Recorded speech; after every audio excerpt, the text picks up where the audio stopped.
우리 말씀 보도록 하겠습니다. 에스겔서 48장입니다. 에스겔서는 48장으로 구성이 되어 있습니다. 48장 21절부터 22절 말씀까지 48장 21절, 22절 그리고 35절 그렇게 세 절 읽도록 하겠습니다. 21절, 22절 읽겠습니다.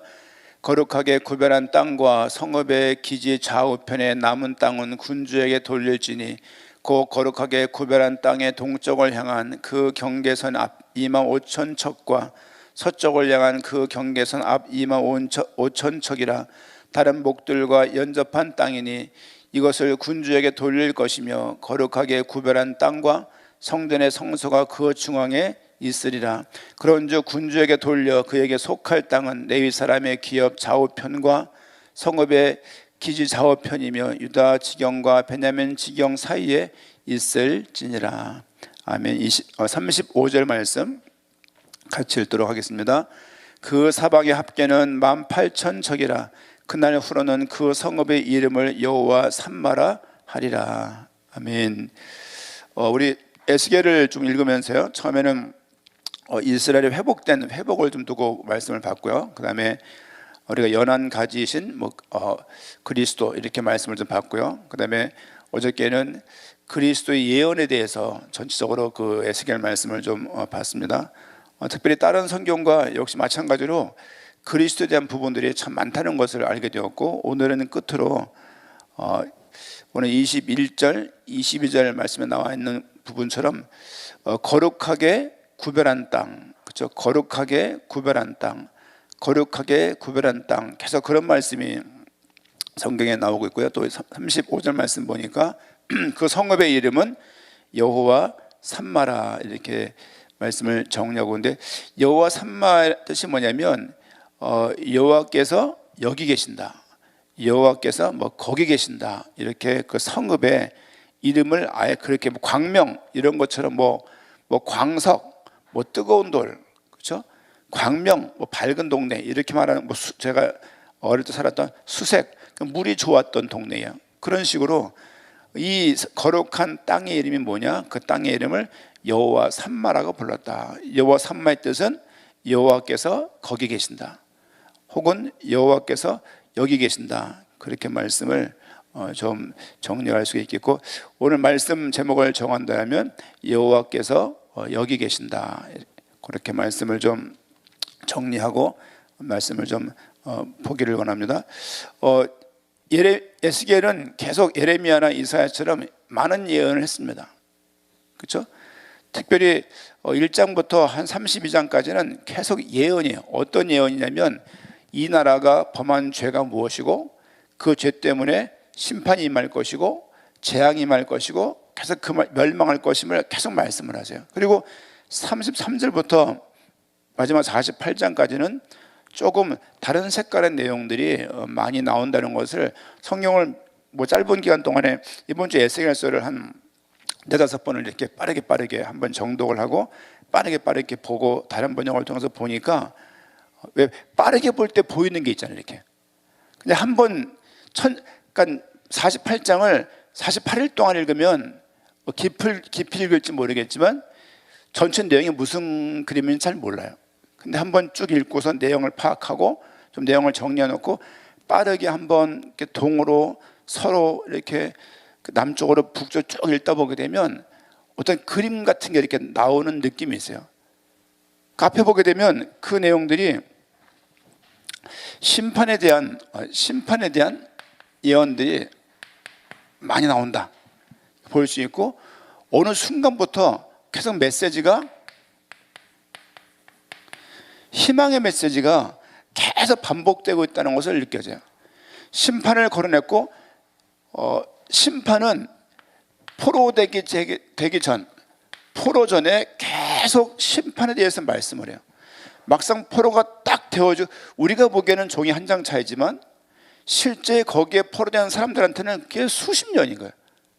우리가 볼 때는 너무 변덕 아니신가? 왜냐하면 심판하려고 했다가 고작 희망 메시지 주고, 그러니까 우리가 보기엔 종이 한두 장 차이지만 실제 포로된 사람들한테는 수년 혹은 수십 년, 아니면 수 없는 사람들이 죽었고, 사람들이 칼에 배임을 당했고, 성이 무너졌고, 이런 시간들을 뭐 종교사실 읽을 수 없으니까 그렇지만 실제 많은 변화가 있었다.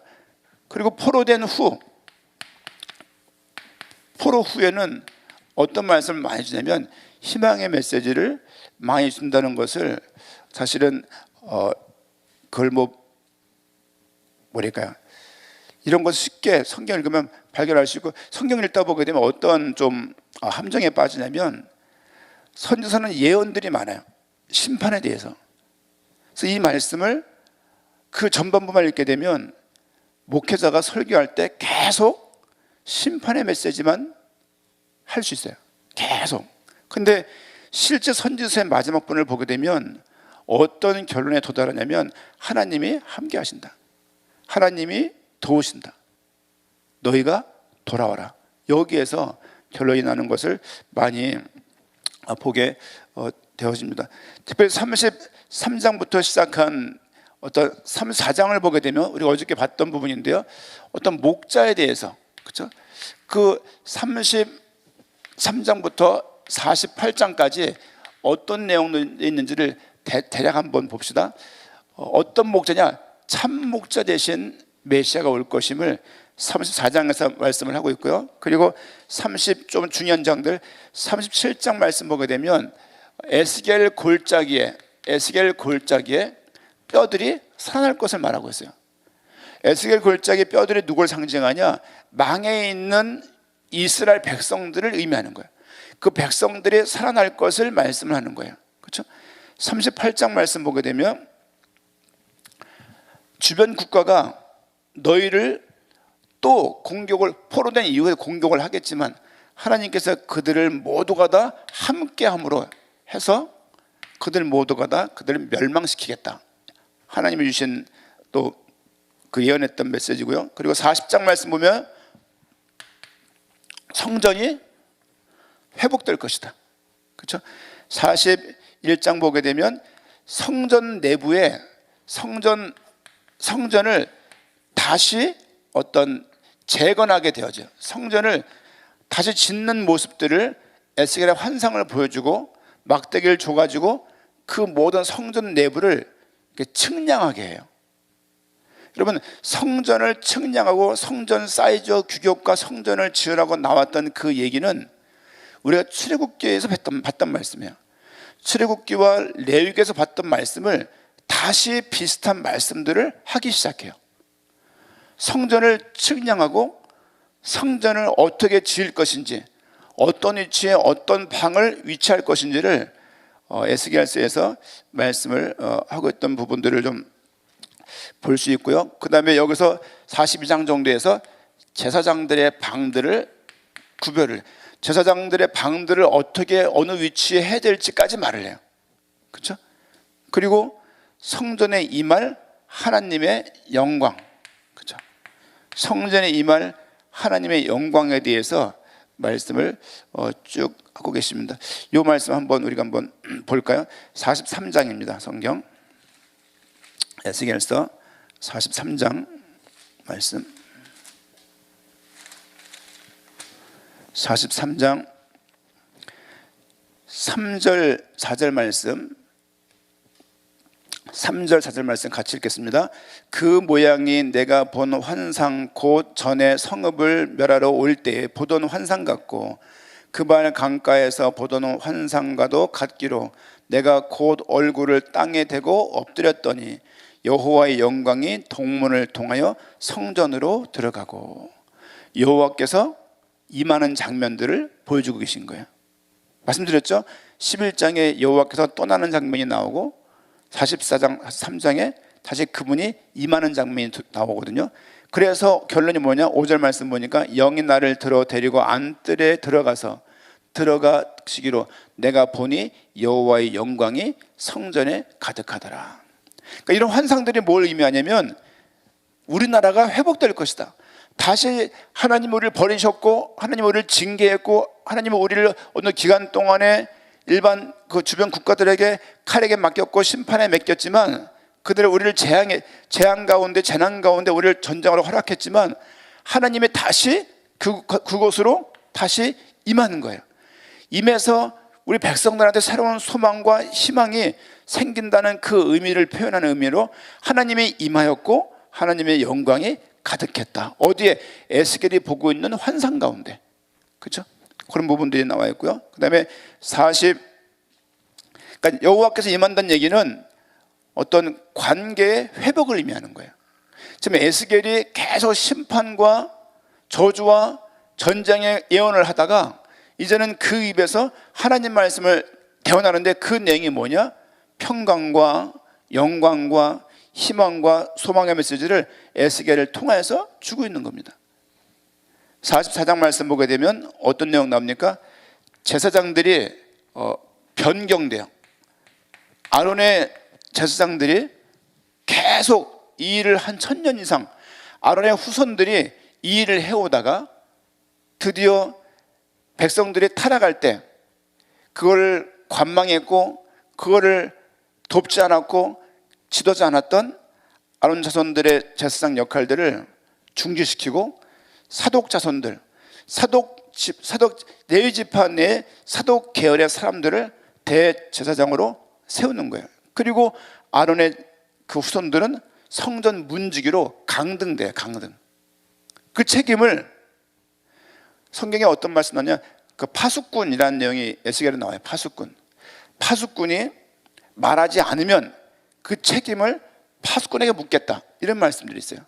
그 말씀에 근거해서 아론의 후손들은 더 이상 지성소에 들어갈 수 있는 역할을 감당하지 못하고 그 외부에서 문지기 역할을 감당하는 장면들을 볼 수 있어요. 이게 무슨 말이냐면 제사장들의 대개혁을 하나님이 단행하시는 겁니다. 에스겔을 통해서. 그렇죠? 45장 말씀 보니까 45장 한번 읽을까요? 45장 21절인가요? 21절 같이 읽겠습니다. 첫째 달 열 나흘날에 유월절을 7일 동안 명절로 지키며 누룩 없는 떡을 먹을 것이라. 유월절은 뭘 의미합니까? 유월절은 출애굽할 때 유월절 어린 양의 피, 그 어린 양의 피 때문에 그들이 구원받았잖아요. 또 한편으로는 유월절은 뭘 의미합니까? 예수 그리스도의 십자가의 죽음을 상징해요. 어저께 그 부분은 말씀 안 드렸습니다만 실제 여기서 유월절 절기를 다시 회복하고 유월절 절기를 드려야 할 것을 보여주는 거예요. 그렇죠? 실제 그들이 그래서 유월절, 그러니까 지금 계속 뭘 의미하냐면 성전을 다시 짓고 성전 가운데 하나님이 임할 것이며 성전에서 너희가 뭐 할 것인지 속죄 제사를 해야 될 것을, 특별히 유월절 어린 양의 피, 동물 드리는 이 일들을 다시 한번 잊어버렸던 부분들을 회복시키고 있는 장면. 다 이 모든 것들이 사실은 예언입니다. 예언. 그 다음에 46장 말씀 보니까 46장 13절 말씀 보니까 46장 아침마다 1년 되고 흠없는 어린 양 한 마리를 번제를 갖추어 나 여호와께 드리고. 원래 출애굽기 레위기를 읽으면요 제사장들이 아침과 저녁에 제사를 한 번씩 드려요. 매일같이. 그런데 지금 어떻게 바뀌었냐면 아침마다 1년 되고 흠없는 어린 양 한 마리를 번제로 갖추래. 예배가 2번이었는데 원래 아침과 저녁에 2번을 드렸는데 이 내용들도 바뀌는 거예요. 그래서 제사가 한 번, 그렇죠? 아침에만 제사를 드리는 모양으로 바뀌죠. 그래서 뭘 느낄 수 있냐면 하나님께서 에스겔을 통해서 그들에게 있는 많은 제도, 그들에게 있던 어떤 문화, 이런 것들을 쭉 바꾸는데 그 내용이 전부 다 뭐냐? 성전을 통해서 이루어질 많은 일들인 거예요. 그렇죠? 여러분 출애굽했을 때 가장 중요한 사건이 성막을 짓는 거였어요. 성막이 나중에 성전으로 바뀌잖아요. 성전 내에 하나님께 예배할 수 있는, 제사할 수 있는 공간이 이렇게 있었거든요. 그렇죠? 그런 것처럼 다시 그들을 회복시키는데 가장 중요한 게 뭐냐? 그들 앞에 있는 성전, 그들 앞에 있는 하나님께 제사하고 예배할 수 있는 그런 공간을 회복시키는 장면들을 환상 중에 하나님이 주고 있습니다. 47장 말씀 보게 되면 무슨 내용이 나오냐면 47장에는 어제 우리가 내용 봤죠? 그 성전에서 나오는 그 생명의 물, 그렇죠? 생명의 물이 47장인데요. 그 성전에서, 이렇게 지은 성전에서 뭐가 나올 것이냐? 물이 나올 것이다. 그 물이 가는 곳마다 모든 것들을 살리고, 그렇죠? 어제 봤죠? 우리가 되살린다. 모든 가는 곳을 살리고 열매 맺게 하고 모든 것들을 변하게 할 것이다. 그냥 뜬금없는 성전이 아니라 성전을 이렇게 짓고 성전이 회복되어지고 성전에 하나님의 영광이 임하고 성전의 기능이 살아나면 거기서 나오는 말씀들을 통해서 모든 것들이 살아날 것을 말씀하고 있는 거예요. 온 열방에 살아날 것을 말씀하고 있습니다. 의미가 깊죠. 그러다가 오늘 48장에서 나오는 말이 뭐냐면 거룩한 땅이에요. 거룩한 땅. 거룩한 땅이 뭐냐? 하나님께서 구별한 땅. 그렇죠? 너희가 이스라엘로 돌아가거든 어떤 지역에 성소를 세울 것인데 그 성소를 중심으로 해서 그 땅이 그 지도를 보면 이렇게 여기 요단강이고요. 이게 사해 바다고요. 여기 지중해입니다. 지중해. 이렇게 해가지고 그렇죠. 구별을 이렇게 구별을 해갖고 여기는 왕의 땅이고 여기는 뭐 제사장의 땅이고 여기는 레위인의 땅이고 여기는 성소가 있는 것이고 이렇게 좀 아까 25,000척 막 나왔잖아요. 그 내용들이 요 내용인 거예요. 포로가 되어서 돌아온 다음에 요 위쪽에는 유다 지파가 살고 유다 지파, 요 아래쪽에는 베냐민 지파가 살아요. 뭘 상징하냐면 남유다의 원래 지파가 유다 지파하고 베냐민 지파예요. 북이스라엘은 나머지 10지파가 있었어요. 하나님을 끝까지 섬겼던, 그래도 하나님을 향해서 끝까지 영광을 돌렸던 그 유다 지파하고 베냐민 지파를 하나님이 계속 후대하고 그들을 돌보시는 장면. 베냐민 지파에서는 사울 왕이 나왔고요. 베냐민 지파에서는 사도 바울이 나왔어요.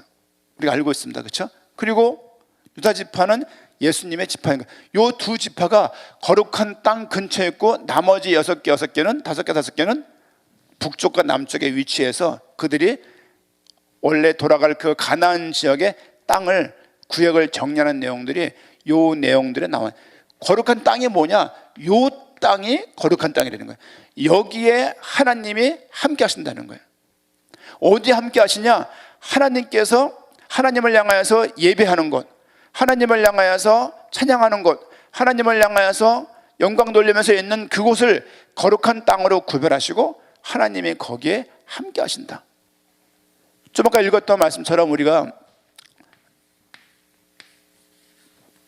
이렇게 말씀할 수 있는데 이게 무슨 말이냐면 48장 마지막 절에 나와 있는 여호와 삼마 할 때 그 삼마라는 표현입니다. 삼마가 뭐냐면 여호와 삼마, 하나님께서 여기 계신다. 이거하고 대칭되는 말이 뭐냐면요, 임마누엘이에요. 하나님이 우리와 함께 하신다. 그렇죠? 이스라엘 백성들은 하나님이 떠났다는 것을 그들은 알고 있었어요. 하나님께서는 그들에게 출애굽에서 했던 말씀처럼, 레위기에서 했던 말씀처럼 성전을 회복하게 합니다. 여러분들은 생각 한번 해보세요. 묵상 한번 해보세요. 우리에게는, 나에게는 거룩한 땅이 있는가? 그렇죠? 이스라엘 쪽이 다 거룩한 땅이지만 하나님이 구별한 땅인데 그 땅 주점이 어디냐? 주를 향해서 예배할 수 있는 그 성소가 있는, 옛날 말로 말하면 성막이 있는, 주를 향해서 제사가 있는, 예배가 있는 그곳을 거룩한 땅으로 여기셨다. 한 나라의 중심이 그곳인 거예요. 말씀을 좀 마치는 상황에서 적용해보자는 말이죠.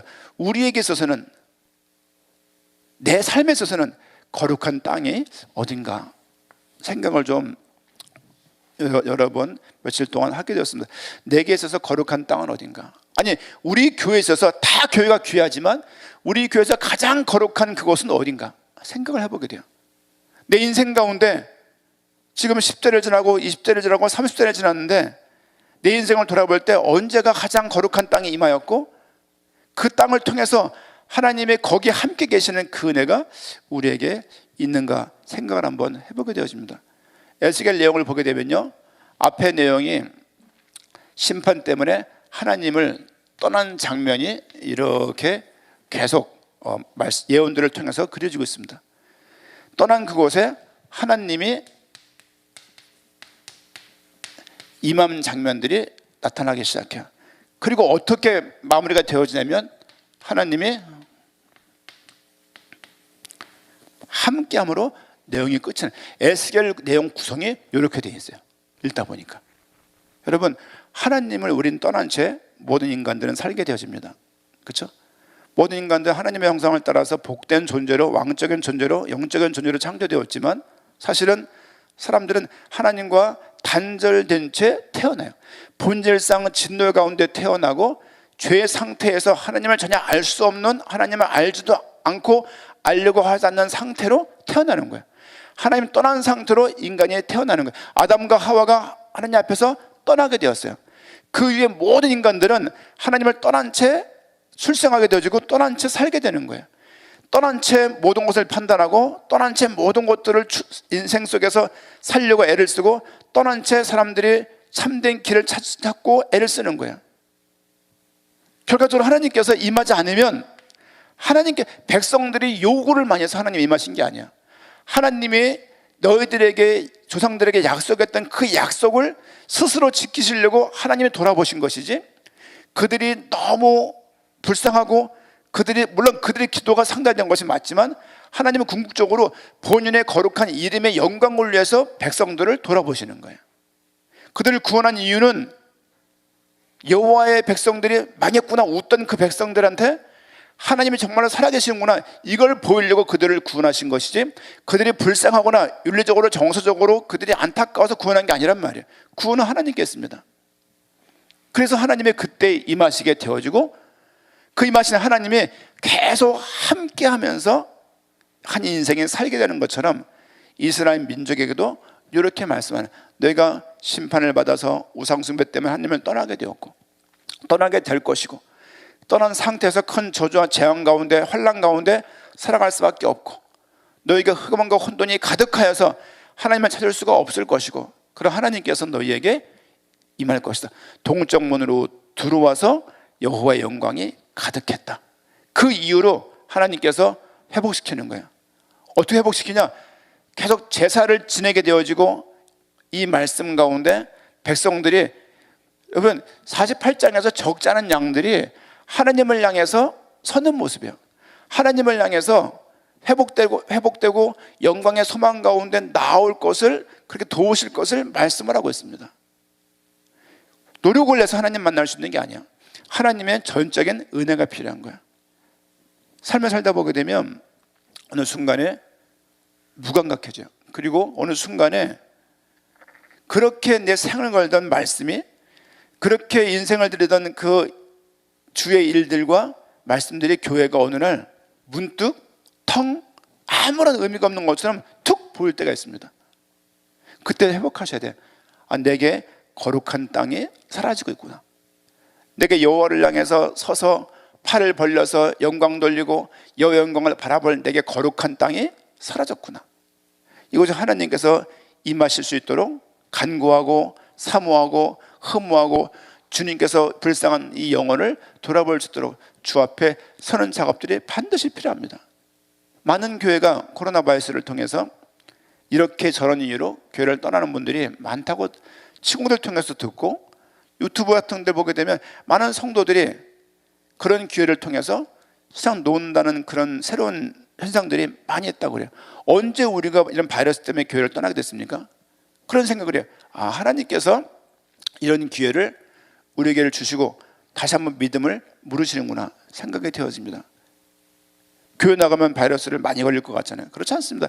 많은 사람들이 원하는데 다 가잖아요. 다 가면서 교회만 가면 문제가 생길 것 같잖아요. 그렇지 않습니다. 그 속에 거룩한 땅을 확보를 해야 돼요. 거룩한 땅을 심어야 돼요. 여호와 삼마의 하나님께서 뭐라고 말씀하십니까? 내가 거룩한 땅 거기에 계신다. 내가 여기에 있겠다. 어디에 있냐? 하나님이 구별한 그곳에 계시는 거예요. 우리 인생 속에서 여호와를 향해서 예배하고 여호와를 향해서 나가고자 하는 그 마음, 그 삶의 자세, 그 믿음의 결단, 그것이 거룩한 땅이고, 그곳 가운데 우리가 하나님의 임재하실 수 있도록 하나님을 향해서 간구하고 하나님의 영광을 바라볼 수 있는 그런 은혜의 시간들이 우리에게 있어야 할 것입니다. 한 주간 동안에 예수계를 보면서 봤던 하나님의 두 명칭이 있어요. 그게 뭐냐면 여호와 라파, 여호와께서 치료하신다, 회복하신다. 오늘 말씀처럼 여호와 삼마, 여호와께서 여기 계신다. 아니면 여호와께서 거기 계신다. 이스라엘 백성 가운데서 거하셔서 영원히 떠나지 않으시겠다. 그런 말씀을 우리에게 주고 계십니다. 이미 나라가 포로가 되어 있는 상태예요. 포로가 되어 있지만 그들에게 주는 메시지는 그들을 살리겠다고, 그들을 돕겠다고, 그들과 함께 하겠다는 그런 말씀이었습니다. 모든 선지자가 하나님 말씀을 대언하면서 심각한, 아마도 좌절에 빠졌을 것이고, 말씀을 전하면서 듣지 않는 백성들 보면서 심각한, 어떤 면에서는 우울증도 왔을 것 같아요. 심각한 좌절과 심각한 포기와 심각한 그 희망 없음 속에서 많은 날을 괴로워하면서 선자들의 삶을 살았을 것입니다. 근데 하나님께서는 그 백성들, 보세요, 20명의 왕들 북이스라엘이 망하고 11명의 왕들이 쫄딱 망하고, 그렇게 아름답던 영화롭던 그 다윗의 그 통치, 그 땅들 다 잊어버리고 다윗의 시 다 끝난 것 같고 이젠 포로가 되어서 남의 나라 와서 종사를 하고 있는 거예요. 무슨 소망이 있겠냔 말이에요. 왕이 무너진 거예요. 근데 그 가운데 계속 하나님께서는 어떤 여지를 끌고 가냐? 너희를 하나님께서 도우실 것이고 살리실 것이고 너희와 함께 할 것이다. 내가 거기 있겠다. 너희가 거룩한 땅을 준비해라. 내가 거기 있겠다. 우리 각자 개개인들이 개개인의 내 인생의 거룩한 땅, 그렇죠? 그것이 예배일 수도 있고요. 주 앞에 나오는 그런 시간들이 우리 삶 가운데 반드시 있어야 할 것이고, 그 거룩한 땅에 하나님이 함께 할 것을 말씀해 주고 있습니다. 여호와께서 우리 함께 계시고, 또 그 거룩한 땅을 통하여서 우리 영혼들이 더 주 앞에 나갈 수 있는 귀한 날이 되겠고, 각 교회가, 각 개인이, 또 당대 세계벽 많은 모든 성도들이 거룩한 땅을 계속 유지하고 그 땅을 통해서 여호와 하나님이 강력하게 임하여서 이끄시는 그런 은혜가 오늘 우리에게도 가득해야 되겠습니다. 기도하겠습니다.